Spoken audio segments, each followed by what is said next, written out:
E eu quero que eu estou muito empolgado para a gente poder estar falando acerca desta mensagem hoje. E a gente está numa série de mensagens, né? E a gente está falando nessa série sobre intimidade. E hoje a gente vai estar no nosso segundo encontro e eu quero refletir com você acerca dessa realidade sobre intimidade. Mas antes, eu quero orar com você. Feche os teus olhos, vamos falar com Deus. Pai, muito obrigado por estarmos aqui nessa noite, para juntos a gente adorar o nosso Deus, louvar o Senhor, ouvir a Tua Palavra. E tudo que o Senhor fez aqui, através da apresentação das crianças, a Bia e a Lulu aqui também, ministrando esse louvor também, maravilhoso. Obrigado, Senhor. Eu creio também que o Senhor vai falar conosco. Abra os corações, fala, Senhor. É o que nós te pedimos neste lugar, no nome de Jesus. Amém. O tema de hoje, sobre esta série que nós estamos falando de intimidade, é quando perdemos a intimidade. E eu quero falar hoje sobre uma realidade que existe, né? Os ladrões do coração. Existem ladrões que furtam o nosso coração, que roubam o nosso coração. E lá em Gênesis, no capítulo 3, que é o texto que a gente vai estar meditando, eu quero ler apenas o versículo 8 com você, que nos diz o seguinte: Gênesis capítulo 3, versículo 8, nos diz que eles ouviram a voz de Deus, que andava no jardim, e esconderam-se. Só a parte B, né, que diz isso. Eles ouviram a voz de Deus, que andava no jardim pela viração do dia, ou na realidade a parte A, né, e esconderam-se da presença do Senhor Deus, né? Então, queridos, na semana passada a gente iniciou essa série falando sobre intimidade, e a gente falou sobre o tema Conhecendo o Coração de Deus. Porque a gente meditou aqui que intimidade é quando você atinge o coração, querido. Você não tem intimidade com uma pessoa se você não consegue alcançar o coração dela, né? Já viu aquela pessoa que às vezes você brinca e a pessoa fala assim: que intimidade é essa que eu estou te dando? Porque você não alcançou o coração da pessoa. A mesma coisa em relação a Deus. Quando você alcança o coração de Deus, através do louvor, através da sua atitude, através das suas motivações, através das suas prioridades, quando você chega nesse momento de alcançar o coração de Deus, é porque você criou um vínculo de intimidade com Deus. A mesma coisa é Ele com você. Quando o teu coração é petrificado, quando o coração seu é tomado pelas coisas do mundo, pelo prazer, pelas coisas da vida, e você não abre espaço para que Deus alcance o teu coração, isso significa que você não tem intimidade. Mas quando Ele alcança, é como a Luciana estava ministrando aqui o louvor, não existe nada melhor que você acordar de manhã e sentir que Deus te ama, que o Senhor está perto de você. A intimidade com Deus gera tudo isso, querido.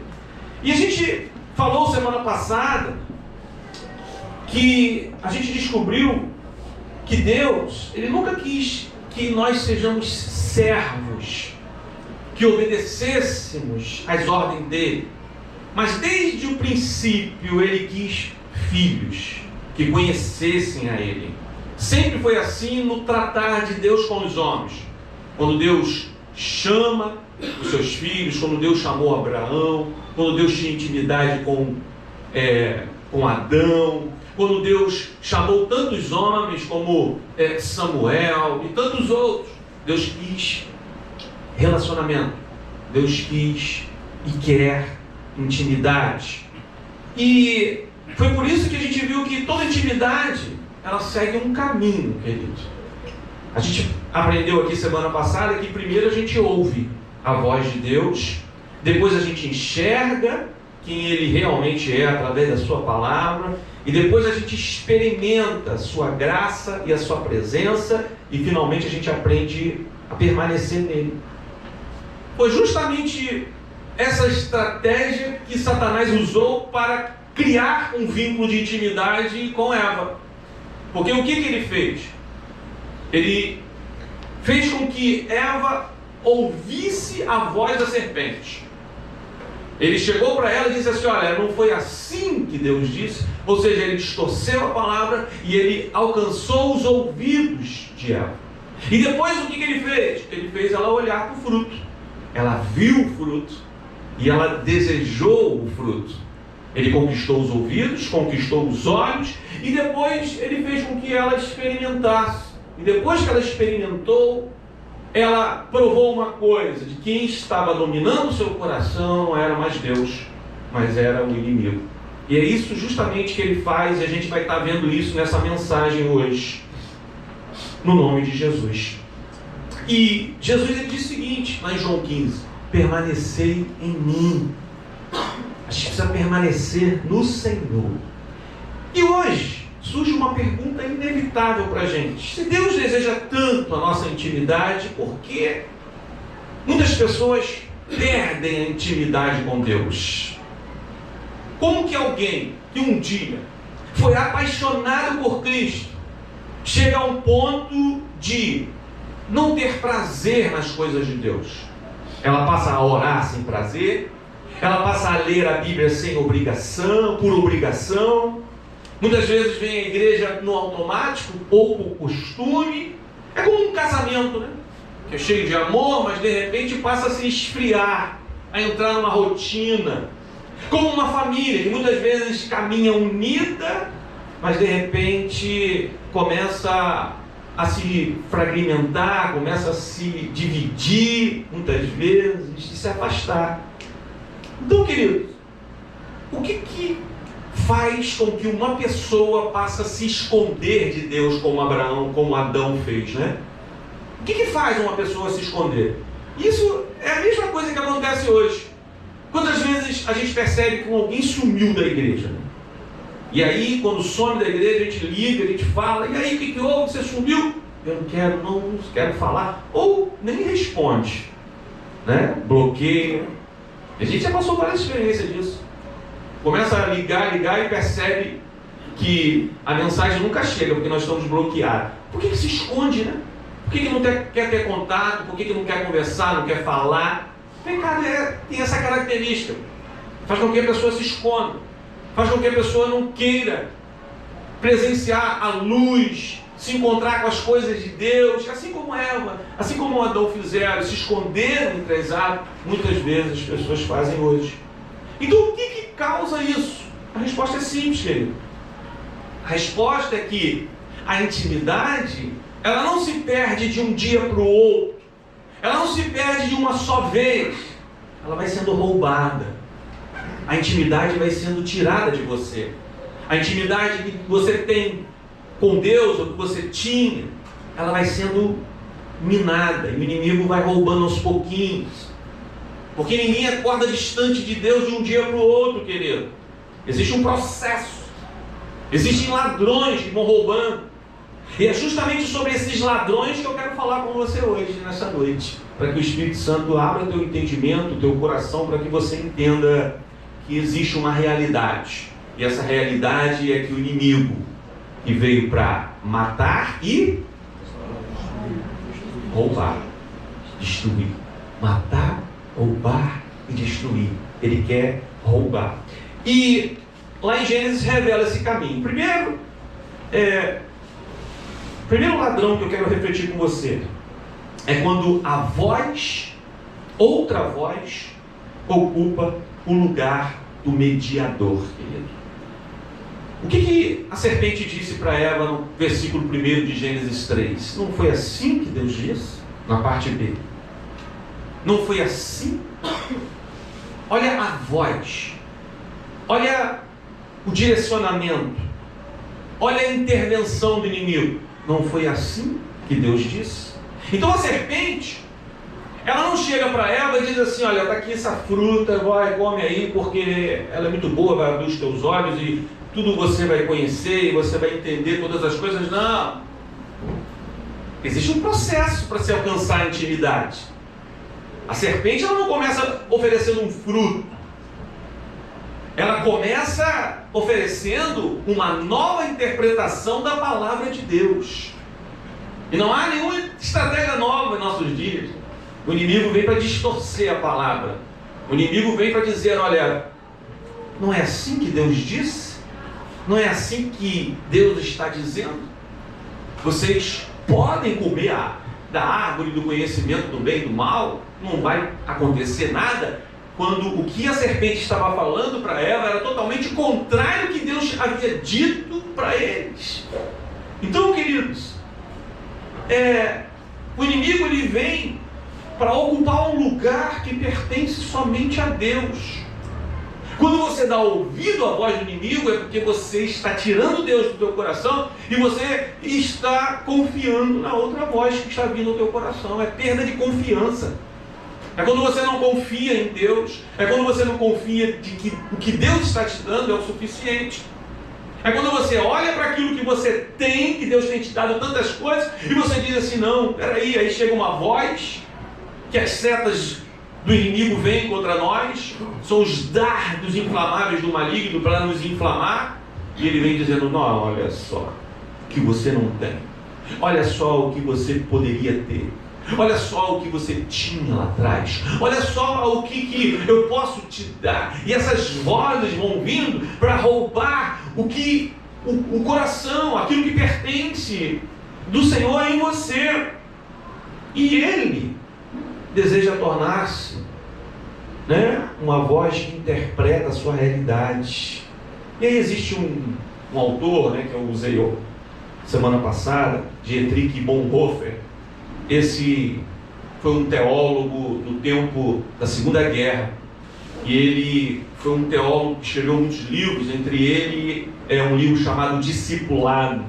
E ele vem para denunciar a atitude da igreja no tempo da Segunda Guerra, porque a igreja ela passou a apoiar as ações do nazismo. A igreja deixou de acolher as pessoas, a igreja se tornou fria, a igreja passou a ouvir uma outra voz, perdeu a sua característica, perdeu a sua missão.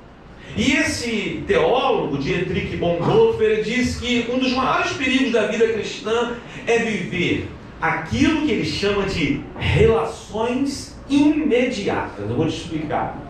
Ou seja, relacionar-se com as pessoas, com os bens, com os desejos, com o mundo, sem que tudo passe por Cristo. Bonhoeffer, ele diz que qualquer coisa que você faça na sua vida, você precisa descobrir qual é a relação que ela tem com Cristo. Por exemplo, Cristo, ele deve ser o mediador de todas as nossas relações, para que as coisas estejam caminhando numa rota certa. Por exemplo, você precisa perceber Cristo entre a sua relação entre você e sua esposa. Se a sua relação é uma relação entre você e sua esposa simplesmente, ou outras coisas que estejam no centro do seu relacionamento, como, por exemplo, o mundo, o prazer, as outras coisas, que não tenha Cristo, que molda, que pesa, que direciona, alguma coisa está errada. Cristo precisa estar entre você e a sua esposa. Outra coisa é que entre você e seus filhos, Cristo está. Entre você e a sua igreja, Jesus Cristo precisa ser o centro. Ele precisa ser a pregação, ele precisa ser tudo, ele é o cabeça da igreja. Entre você e o seu trabalho precisa ter Cristo. Porque se no seu trabalho não tem Jesus, naquilo que você faz, alguma coisa está errada. Você está dando ouvido a outras vozes. Cristo precisa estar lá. Cristo precisa ser honrado nas coisas que você faz, na habilidade que você faz. Cristo precisa estar lá, porque Cristo quer te usar lá onde você está para pregar o Evangelho, ganhar almas, fazer discípulos. Cristo está em tudo, querido. Entre você e o dinheiro, entre você e os seus sonhos. Mas foi exatamente isso que a serpente, ela tentou destruir.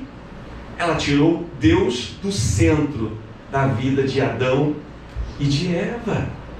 E passou a ser quem interpreta as coisas para Eva. É justamente isso que o inimigo faz. Ele quer ser o agente que vai interpretar as coisas na sua vida. Ele vai dizer para você o que você precisa fazer, ele vai dizer o que você precisa confiar, ele vai dizer para onde você deve olhar, para onde você deve seguir. Então, qual é o ápice do pecado? O que é o pecado? O pecado é quando outra voz assume o lugar que pertence só ao Senhor no seu coração. Então a pergunta que surge para mim e para você é: quem interpreta a sua vida, querido? É a palavra ou as suas emoções? Quem interpreta a sua vida são as redes sociais, a cultura, os amigos, as opiniões? Quem ocupa o lugar de mediador na sua vida? Quem guia você? Quem motiva você? Quem interpreta a sua vida? Quem revela para você as coisas que você deve fazer? Então o maior pecado do Éden não foi apenas comer o fruto, foi deixar de enxergar a vida através de Deus. E isso que a gente precisa fazer hoje. Nós precisamos enxergar a vida através do Senhor, na missão, no amor, em tudo, querido.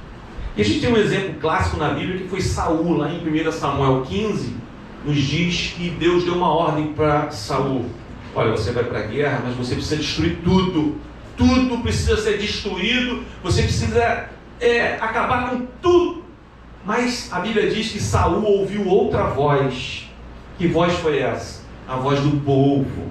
O povo disse para ele o quê? Não vamos destruir aquilo ali, porque aquele é bonzinho, vamos levar. Não, vamos poupar aquele ali, porque aquele ali não tem problema. E aí, lá em 1 Samuel 15, 24, ele mesmo confessou diante do profeta Samuel. Ele disse: eu temia o povo, eu pequei, transgredi o maior mandamento do Senhor, porque eu temia a voz do povo e dei ouvidos à sua voz. É isso. Quando você deixa de ouvir a voz da profecia, do profeta, da palavra, e passa a ouvir a voz do mundo, da multidão, do povo, a voz, aquela voz que está todo mundo ouvindo, está todo mundo fazendo, é o certo, está todo mundo seguindo aquele caminho, é o caminho que eu vou. Cuidado, querido, porque aquela frase, a voz do povo é a voz de Deus, é a frase mais errada que tem, querido. A voz do povo muitas vezes não é a voz de Deus, pode ser a voz do inimigo, querendo seduzir você, conduzir você, levar você por caminhos que vão te conduzir ao pecado, te conduzir à morte. Por isso Saul perdeu o reino, porque ele trocou a voz de Deus pela voz das pessoas. Ele precisava honrar Samuel, ele precisava ouvir Deus, ele precisava saber que existia um intermediário, alguém que estava ali diante dele e diante de Deus. E aí, querido, muitas vezes a gente toma decisões erradas, porque a gente quer agradar as pessoas, e aí a gente acaba desagradando o Senhor, né? Isso vale para tudo, né? Quantas igrejas pensam mais na multidão do que pensam em Deus? E aí criam um ambiente, criam uma doutrina, criam uma teologia para agradar as pessoas e não agradar a Deus. Nós precisamos ouvir a voz de Deus para que a gente esteja caminhando no caminho certo, querido. Segundo lugar, segundo ladrão que vem para roubar a sua intimidade com Deus, são os nossos olhos. É quando os nossos olhos mudam de direção. A mulher viu a árvore que era boa. Antes, ela olhava para Deus. Antes, ela olhava para aquilo que Deus fazia na viração do dia, vinha conversar ali com Adão. Agora, ela está olhando para o fruto. Então, o problema nunca foi a árvore.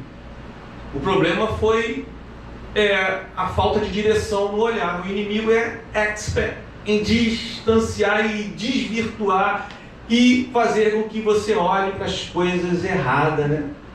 E aí, quando a gente afirma que toda relação deve passar por Cristo, quando isso acontece, as coisas boas tornam-se ídolos. Quando você não tem um casamento que tenha Cristo no centro, aquele casamento pode se tornar um ídolo. O seu trabalho, quando não é medido pela presença de Cristo, quando não tem Cristo no centro, ele pode se tornar um problema, o dinheiro, os filhos, o ministério, tudo que ocupa o lugar de Cristo deixa de ser uma bênção e pode se tornar uma prisão, pode se tornar algo ruim para você. E um dos exemplos clássicos que nós temos de alguém que mudou a direção do seu olhar na Bíblia foi Davi, né, querido? A Bíblia diz lá em 2 Samuel capítulo 11, versículos 1 até o 4, que uma tarde levantou-se ali do seu leito, Davi, e passeava no terraço do palácio. A Bíblia diz que Davi viu uma mulher que estava tomando banho, e a Bíblia diz que ela era muito bonita, muito formosa. Então perceba, querido, que o pecado de Davi não começou na cama. O pecado de Davi começou nos olhos, assim como Eva. O olhar, ele é a porta de entrada para os desejos. O problema também, querido, não é ver. O problema é para permanecer olhando, né? É quando você dá lugar àquilo que você viu e aquilo entra no teu coração e aquilo domina você e passa a ser aquele que vai ditar as regras para você. Lutero me disse uma coisa muito interessante: você não pode impedir que um pássaro voe sobre a sua cabeça, mas você pode impedir que ele faça um ninho na sua cabeça. Então, o primeiro olhar muitas vezes pode ser involuntário. Pode ser fruto de uma tentação, pode ser fruto de uma provação, mas o segundo olhar revela a direção do coração, querido. É quando o teu coração começa a ser dominado. Davi poderia ter descido do terraço, mas ele permaneceu olhando. E depois, ele começou a perguntar quem era aquela mulher. Depois, ele articulou para que pudesse buscar aquela mulher. Depois, ele adulterou. E depois ele matou o seu esposo, chamado Urias. Ou seja, partiu-se de um olhar sem vigilância, que foi desencadeando uma sequência devastadora de afastamento do propósito, da vontade e das coisas de Deus. Por isso, cuidado, querido, com aquilo que os seus olhos têm se direcionado. Agora eu quero dizer uma coisa muito importante. Davi não caiu porque lhe faltava Deus, querido. Não foi isso. Naquele momento ele estava longe do lugar onde ele deveria estar. Porque a Bíblia diz que naquele tempo os reis iam para a guerra, mas Davi ficou em Jerusalém. Ou seja, a ociosidade preparou o terreno, os olhos abriram a porta e o pecado veio e alcançou o coração. Então hoje, o inimigo continua usando os olhos, querido. Não apenas através, muitas vezes, a gente associa a sensualidade, mas os olhos, por exemplo, na comparação. Quando você compara a sua vida e você mede aquilo que você tem por aquilo que você não tem e por aquilo que alguém tem. Você olha para a casa do outro, para o casamento do outro, para o ministério do outro, para a vida que parece muitas vezes nas redes sociais como a vida mais feliz do mundo. Você não percebe, começa um processo de desprezo das coisas que Deus tem te dado. Foi assim com ela. Ela desprezou as coisas que Deus tinha dado para deixar que os seus olhos acompanhassem aquilo que ela não podia, que não tinha. Davi olhou para Betseba. Acã, que foi outro que foi apedrejado, olhou para a capa Babilônia. E a história, querido, muda quando o olhar muda. E aí, Bonhoeffer, ele diz o seguinte, que Cristo deve ser o mediador entre nós e todas as coisas. O problema de Davi foi que naquele momento ele deixou de olhar para Betseba através de Deus, através do Senhor, e passou a olhar através do seu desejo. Quando o desejo domina, você passa a olhar com os óculos do desejo, e você exclui o Senhor Deus, e aquilo domina o teu coração, e você consequentemente vai se afastar das coisas do propósito de Deus. Então você continua olhando para Cristo, querido, nesses tempos, nesses dias, ou Cristo deixou de ser o centro da sua vida, deixou de ser aquele que está entre você e as coisas que você faz. Terceiro ladrão, quando a gente busca satisfação fora de Deus. Eva, ela experimentou o fruto. O diabo sempre vai prometer plenitude, mas a realidade daquilo que ele dá é um vazio, é uma tristeza, é uma decepção, é aquilo que vem depois do pecado. Ele te mostra um fruto, mas quando você experimenta aquilo que ele está te oferecendo, você sente o vazio, você sente aquilo dentro de você ruim. O pecado é aquilo que te oferece liberdade. O pecado é aquilo que te faz assim, olha, toma, isso tudo aqui é teu. Mas a realidade da liberdade do pecado, sabe o que é? Escravidão, é morte. Ele diz para você, olha, tudo isso é para você, tudo isso é seu. Mas a realidade é que ele quer te escravizar, ele quer te dominar, quer colocar sobre você uma algema, quer colocar sobre você uma coleira sobre a sua vida. Mas, querido, é interessante que Jesus ele faz exatamente o contrário. Jesus é aquele que não permitiu que Satanás dominasse e ditasse as regras para ele. O inimigo disse para ele, transforma essas pedras em pães. O inimigo mostrou as coisas para ele. O inimigo fez de tudo para dominar Jesus. Mas Jesus, na palavra, fez tudo o contrário que o inimigo estava propondo para ele. Então, querido, o Senhor Jesus disse, provai e vede que o Senhor é bom. A verdadeira satisfação, ela não nasce do pecado, mas ela vai nascer da presença de Deus, da obediência a Deus, na busca por Deus na sua vida. Então, se existem pessoas tentando preencher um vazio espiritual na sua vida, se existem coisas que estão atraindo o seu olhar, se existem coisas que estão querendo que você caminhe por um caminho errado, peça ao Senhor, encha o meu coração, preencha meu coração. Senhor, eu quero que o Senhor seja, eu quero que o meu coração seja totalmente seu, eu quero que eu seja totalmente seu. Tome a minha vida, entregue a sua vida. Quando a gente diz assim, entrega o teu caminho ao Senhor, confia nele, é porque a entrega a Deus é quando você diz para ele, Senhor, eu confio em ti. Eu confio que o que o Senhor tem para mim é o melhor. Eu confio que o que o Senhor vai fazer comigo é o melhor. Senhor, eu quero entregar minha vida para ti porque eu quero confiar em ti, de que o Senhor é aquele que tem o melhor para mim. Agora, em quarto lugar, para a gente caminhar, querido, e terminar, o quarto ladrão da nossa intimidade com Deus é quando a gente começa a nos esconder.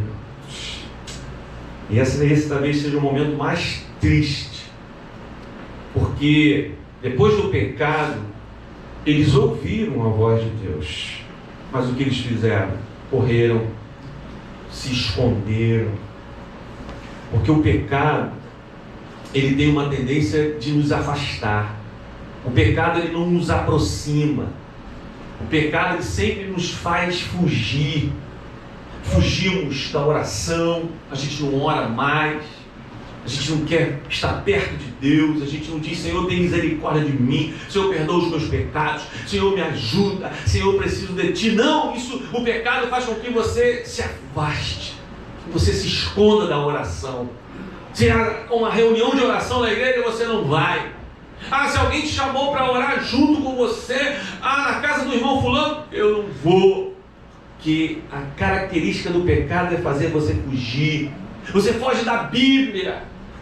Eu não leio mais a Bíblia, anos que eu não leio a Bíblia, eu não quero mais ler a Bíblia, eu não tenho mais prazer na Bíblia, porque toda vez que você lê a Bíblia, você percebe que aquilo está confrontando o seu pecado, está acendendo uma luz para você, está doendo. Já viu quando você acende a luz, né? Estamos aqui no momento do louvor escurinho, né? De repente acende a luz, aí vem aquela luz nos seus olhos, incomoda, querido. Por que você foge da Bíblia? Que te incomoda, mas não, deixa te incomodar mesmo. Tira o seu momento com Deus ali, querido, e leia a Bíblia. Então a gente está sempre fugindo o quê? Da comunhão. A gente não quer estar perto dos irmãos, a gente não quer estar junto, a gente se isola, né? A gente foge, a gente vai para longe, a gente não quer mais. Porque é essa tendência, querido. A gente foge da transparência. E eu estou usando esse autor hoje, né, Bonhoeffer, porque nesse livro Discipulado, ele fala sobre a graça barata. Se existe esse termo hoje, foi por causa de Bonhoeffer. Ele diz que a graça barata é quando a gente se aproveita da graça de Deus. A gente diz: o Senhor me aceitou, o Senhor me perdoou, pela graça sois salvo mediante a fé. Isso não vem de vós, é um dom de Deus. E a graça barata é quando você quer o amor, o perdão de Deus, sem nenhum arrependimento, sem nenhuma mudança de vida, sem você dizer: Senhor, eu quero mudar, eu quero entregar, eu quero que o Senhor mude os meus caminhos, eu não quero mais dar ouvido à voz daquilo que tem me desviado, que tem me levado para distante. A graça barata tem isso. É a ideia de você querer Cristo sem arrependimento, perdão sem transformação, religião sem discipulado, sem seguir os caminhos. Mas a graça verdadeira, querido, faz exatamente ao contrário. Ela tira o homem do esconderijo e ela devolve o homem para a presença do Pai. É como o filho pródigo, que as meninas aqui ministraram. Estavam ali, escondidos aqui atrás, estavam escondidos, não queria ver Deus. É como o filho pródigo, estava distante, mas ele caiu em si. Ele disse: puxa, na casa do meu pai tem tanta coisa boa, eu vou voltar, eu vou para a casa do Pai e eu vou me entregar. E o Pai é aquele que está com os braços abertos.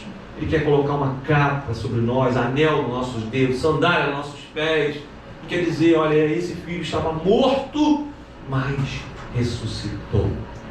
Então, querido, Deus ele pergunta. Ele tem uma pergunta hoje para mim e para você. Ele perguntou para Adão: Adão, aonde estás, Adão? Aonde você está, Adão? Será que Deus não sabia onde Adão estava, querido? Será que a pergunta de Deus foi geográfica? Nesse Éden aqui, existe uma dimensão tão grande. Aonde Adão está? Mas a pergunta de Deus, ela era relacional. Cadê você? Já viu quando você sente falta de alguém? Já viu quando você quer estar perto de alguém? Aonde você está? Olha, vem para cá correndo, porque eu estou precisando de você. Estou precisando de você, estou precisando de um abraço. Quero estar perto de você, eu quero te sentir. Então a pergunta de Deus para Adão foi: aonde você está? O que aconteceu? Por que você está se escondendo de mim? Onde foi parar aquele homem que eu caminhava todas as tardes, que eu tinha comunhão, que eu tinha intimidade com ele? Cadê? Aonde você está? E talvez, querido, Deus esteja fazendo essa mesma pergunta para você hoje. Onde está você? Cadê aquele jovem apaixonado pela missão, pelas coisas de Deus, pela comunhão, pelas coisas maravilhosas que Deus tem te dado? Onde está aquele marido que orava pela esposa? Onde está aquela esposa que orava pelo teu marido? Aonde você está? Onde está aquela mulher que tinha o prazer pela palavra, que ela não esperava outro para pegar a palavra e ler e ter sua intimidade com Deus? E aquela intimidade com Deus era o que contagiava a sua casa, era o que enchia a sua casa de perfume, de motivação para outro ler também. Aonde você está? Que você fazia isso? Onde você está, líder? Que era um líder quebrantado, um líder que se envolvia, um líder que abria mão dos sonhos para estar na missão e nas coisas que Deus tinha. Onde você está? Onde você está? É a pergunta que Deus faz para mim e para você. Então, que você possa procurar, que você possa ser achado por Deus nesta noite. Porque quando Cristo ocupar o centro do teu coração, querido, Ele vai restaurar o seu relacionamento. Cristo é aquele que vai restaurar a sua família, vai santificar a sua família. Quando você colocar Cristo no centro, Ele não vai destruir o seu prazer e as coisas. Ele não vai tirar os seus bens. O Senhor vai te ensinar a admirar Ele, porque tudo passa pelo mediador. Tudo passa por Cristo. Tudo precisa passar por Cristo. Eu quero dizer algo para você. Deus continua andando no jardim, querido. Ele ainda continua andando, procurando por você. E Ele anda para lá, e Ele anda para cá. Não porque Ele não saiba onde você está, onde você tem buscado, onde está o teu coração, onde está o teu sonho, o teu anseio. Não é porque Ele não saiba, não, é porque Ele está querendo estar perto de você. Onde você está? Aonde você está? Não é porque Ele quer te condenar, apontar o dedo para você, castigar você, jogar você no pó, destruir você, não. Ele diz aonde você está, porque Ele quer criar um vínculo novo com você. Ele quer revelar para você que não existe nada melhor do que você estar nele e Ele em você. Ele te procura porque Ele quer revelar coisas grandes e firmes que você ainda não sabe. E o orgulho diz para você que você sabe. Mas quando você diz assim, Senhor, eu não sei de nada, eu sou jovem, eu estou experimentando a vida, eu estou vivendo a vida com as minhas perspectivas, e eu percebi hoje que as minhas perspectivas precisam ter o Senhor Jesus nela, para que eu caminhe. O Senhor está te dizendo para você, onde você está? Aonde você está? Talvez você esteja escondido através de uma aparência.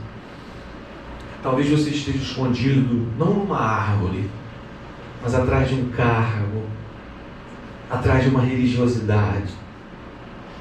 Como é fácil, querido, eu me esconder aqui atrás do púlpito, atrás do ministério, atrás da igreja, e achar que o que eu estou fazendo é o suficiente, quando Deus está dizendo para mim, onde você está? Eu quero que você ore mais. Eu quero que você tenha momentos de intimidade comigo. Não basta estar aqui pregando, cantando. Onde você está?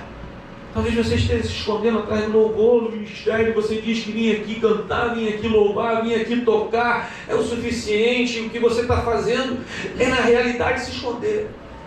É o que você está fazendo. Você está se escondendo e se sentindo satisfeito com o que você está fazendo. Mas Deus está dizendo para você, onde você está? Onde você está? Porque você talvez toca aqui na igreja, talvez você mexe no som, talvez você cuida das crianças, eu não sei o que você faz, mas há muito tempo o Senhor está te chamando aonde você está. Sabe por quê?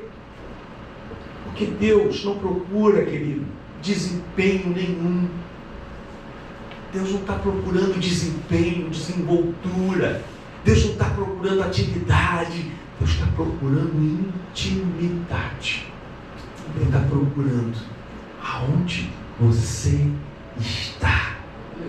E o Senhor Jesus hoje quer ocupar o centro do teu coração. Ele quer entrar no meio de você e da sua família, os seus sonhos. O Senhor Jesus quer entrar entre você, no meio entre você e o seu pecado. Isso é fantástico. Porque às vezes você vive só com o seu pecado. E o seu pecado está aí. E você não sabe como sair desse pecado. Mas Jesus, Ele é tão maravilhoso que Ele quer entrar no meio de você e do seu pecado. Para te perdoar.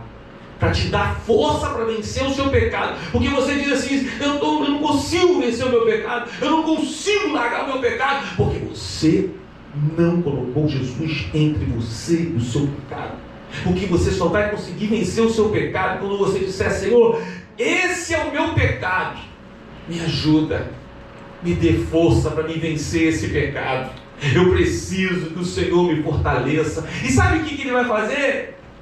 Ele vai te amar. Ele vai te abraçar. Ele vai dizer para você, meu filho, eu te amo do jeito que você é. Eu te amo do jeito que você está. Eu te amo do jeito que você veio. Você pensa que o filho pródigo, quando chegou perto do Deus Pai, ele chegou limpinho, ele tomou um banho, chegou fedorento. cheio de sujeira, de comida de porcos. E o pai o abraçou, o pai o amou, o pai o trocou de roupa, o pai fez tudo. É isso que nós precisamos fazer. Nós precisamos estar perto do pai, independentemente do que você faz, independentemente do seu pecado, independente da proporção das coisas que você faz. Abraça o teu pai, diga para ele: aqui estou eu, Senhor, esse moribundo, sujo e imundo, mas eu quero estar aqui, e eu quero que o Senhor fique entre mim e o meu pecado, me perdoando, me ajudando, me levantando. Cristo, Ele quer ocupar o centro da sua vida, Ele quer ser o mediador entre você e os seus sonhos. Ah, pastor, meus sonhos é o que domina. Meu sonho é o que fala o meu coração e eu não penso mais em nada. Cuidado, o teu sonho ainda pode criar um ídolo dentro de você. Coloca Jesus aí, nesse sonho seu aí. Fala para Ele: Senhor, esse sonho que eu tenho, ele precisa passar pelo Senhor. E se ele acontecer, vai ser porque o Senhor quer. E se não acontecer também, é porque o Senhor quis. Que o Senhor esteja entre você e o seu futuro. Que o Senhor esteja no teu coração. Porque Ele está te chamando hoje. Aonde você está. Então curva a sua cabeça nesse momento.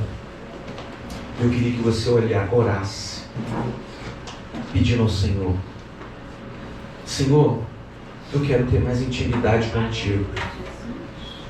Senhor, eu quero te sentir, Senhor, como eu nunca senti. Fale com Ele nesse momento. Diga para Ele o que é necessário para que você crie um vínculo de intimidade com Ele. Coloque Ele no lugar, no seu coração, aonde você não tem colocado. Coloca Ele e diz: Senhor, aqui eu quero que o Senhor fique. Quero que o Senhor me ajude. Me perdoa, Senhor, porque eu tenho dado ouvido a muitas vozes, a muitas coisas. Me perdoa, Senhor, essa noite, porque eu quero que o Senhor seja a voz do meu coração. Eu quero que o Senhor seja a voz do meu pensamento, da minha vida. E que eu esteja, Senhor, meu Deus querido, te sentindo. Que eu esteja com o Senhor no meu coração. Então que hoje eu creio é uma noite de restauração da intimidade. Hoje é uma noite de restauração. Então o Senhor quer restaurar nessa noite, nesse lugar, a intimidade contigo nesta noite. Então eu queria te convidar para a gente caminhar para o término. E você fique de pé para a gente poder cantar essa canção e continuar nesse espírito de oração, para que o Senhor fale e o Senhor trabalhe na sua vida. Agora não é um momento de cantoria, né? Agora é um momento de ministração. Enxergue assim, que você apresente ao Senhor nesse momento, na letra desse louvor, aquilo que é necessário. Confesse a Ele, diga para Ele, abra teu coração, rasgue aí e diga para Ele: Senhor, aqui estou eu, Senhor. Esse sou eu, Senhor. Diga para Ele: esse sou eu. Diga para Ele, o Senhor está chamando você. Sai dessa árvore aí, meu irmão. Diga para Ele: aqui estou eu, Senhor. Não coloque a culpa nas pessoas, como eles fizeram, Adão e Eva. Ah, foi a serpente, foi essa mulher que o Senhor me deu. Não! Diga: sou eu, aqui sou eu, esse sou eu. Esse sou eu. Me ajuda, pede ajuda, meu irmão. Pede ajuda para reacender a chama no teu coração. Aproveite esse momento. Jesus,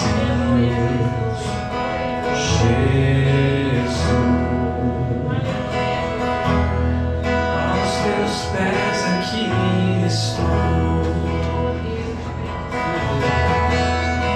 Que eu poderia te oferecer o que tu és.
foi para os pés de Jesus. Marta foi fazer comida, mas Maria foi para os pés. Ela falou: não, vou ficar aqui nesses pés, vou chorar nesses pés, vou ficar aqui, porque o melhor lugar para se estar é aos pés de Jesus. Aleluia. Marta falou assim: Maria, você não tem mais o que fazer, não, eu estou aqui trabalhando. Jesus disse: não repreenda, não repreenda, porque ela escolheu o melhor lugar, que é estar nos meus pés, que é estar adorando, que é estar colocando Jesus no centro das suas motivações, no centro da sua emoção. O Cristo precisa estar no centro de tudo da nossa vida, querido. Que estava aos seus pés e disseste a ela: essa é a boa parte, que nunca será tirada como Maria. Que estava aos seus pés e disseste a ela: essa é a boa parte, que nunca será tirada como Maria. Que estava aos seus pés e disseste a ela: essa é a boa parte, que nunca será tirada como Maria. Que estava aos seus pés e disseste a ela: essa é a boa parte, que nunca será tirada. Eu encontrei o meu tesouro, eu encontrei o bem mais precioso. Aleluia! Eu encontrei o meu tesouro, eu encontrei o bem mais precioso. Coloca a mão no teu coração agora. Entrega teu coração ao Senhor agora. E diga para Ele: Senhor, meu coração é teu. Diga para Ele: Senhor, eu entrego o meu coração ao Senhor. Meu coração é teu. Entrega para Ele agora teu coração. Tira o teu coração de você mesmo. Tira o teu coração do eu. Tira o teu coração do orgulho. Entrega teu coração ao Senhor e diga: meu coração é teu. Trabalha no meu coração. Senhor, me dá um coração novo. Senhor, purifica meu coração. Limpa meu coração. Oh, meu Pai, eu quero ter mais intimidade contigo. Eu creio que essa série, ela trará norte, trará bases, trará coisas grandiosas para o meu coração, Senhor. E eu creio que o Senhor vai trazer mais intimidade entre a gente e o Senhor, entre essa igreja e o Senhor. Eu creio nisso no nome poderoso de Jesus. Pai, arranca os ídolos do coração. Arranca aquilo que tem dominado o coração dos seus filhos. Arranca aquilo que tem dominado os olhos dos seus filhos. Arranca aquilo que tem dominado a mente dos teus filhos. E coloca sobre eles, Senhor, a alegria da tua salvação. Coloca sobre eles a alegria, meu Deus. Coloca sobre eles, Pai querido, aquilo que é necessário para termos intimidade com o Senhor neste lugar. No nome poderoso de Jesus. No nome poderoso de Jesus. Aleluia! Você vai dar uma salva de palmas ao Senhor Deus? Nesse lugar, no nome